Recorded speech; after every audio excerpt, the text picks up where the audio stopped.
Had to cancel my show today. There was nobody there because now, alright, don't start going at me saying that I shouldn't be saying this because it makes me sound shit. How people get people into shows in the Edinburgh Fringe when you're unknown is you hit the streets hard for about 2 hours and you hand out flyers and convince as many people as possible.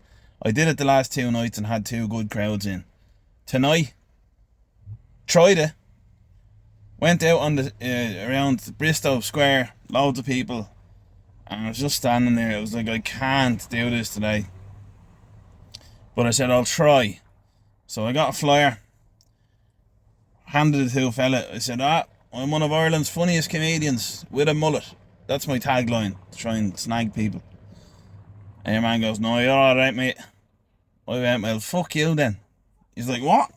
I said, sorry. And I said, sorry, mate. And he walked off. Thankfully, there wasn't a repercussions of that. I just couldn't do it. I didn't have it in me. It reminded me of the time when I had 2 budgies, about 2018, and I was laid up with my leg. My leg was sore.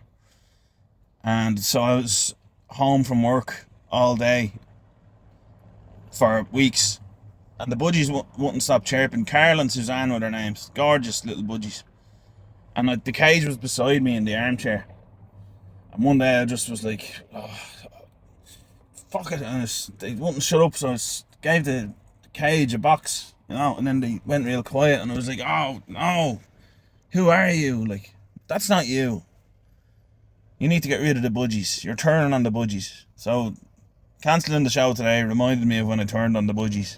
If that makes sense. Anyway, onwards and upwards tomorrow, Monday. If you're wondering what became of Carl and Suzanne, I sold them to a Romanian fella. He collected them. He was wearing hot pants, so I knew he was the right one for them. He wouldn't treat an animal badly. Anyway, that's it. Good luck.